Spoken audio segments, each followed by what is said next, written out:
Hi mga Mars. Ka-pretty.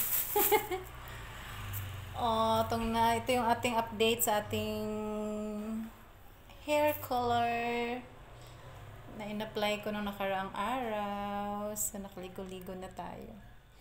Yun mga Mars. Gano tayo? Nagano talaga ako. Naghimay ng ating kangkong. Yan. I-adobo natin ang kangkong. Mahirap yung puro karne, guys. So, kailangan din natin ng gulay. Diba? Kangkong. So, ayan.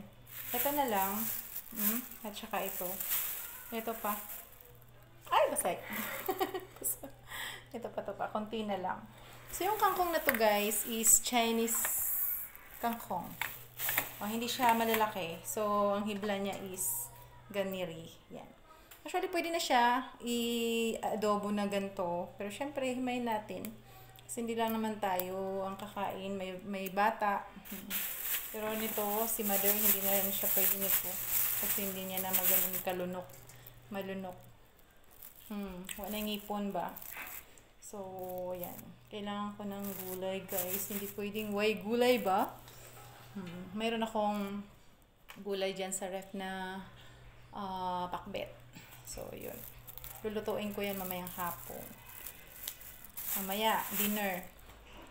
So, yan, di ba ganda? Pretty lang. Yung talaga i-flex natin, wala pang ligo. So, dami trabaho, guys, ngayong araw.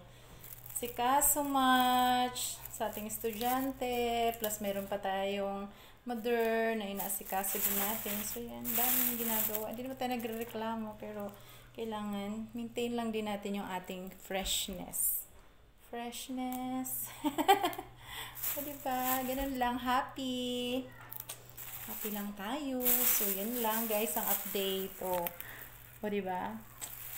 Taas ng viewers ng mga kapitbahay, panoorin nyo ako, may video na ako. So, yun, panoorin nyo, guys. May video na ulit ako.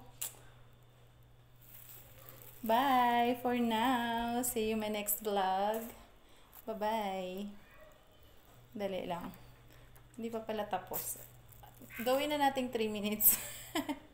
Kasi kailangan medyo mahaba-haba para medyo matagal tayong magsama. O, diba? Magsama. Hindi ko kayo inano masyado kasi busy ang iyong Mars. Ang daming ginagawa. Paulit-ulit lang naman ang trabaho.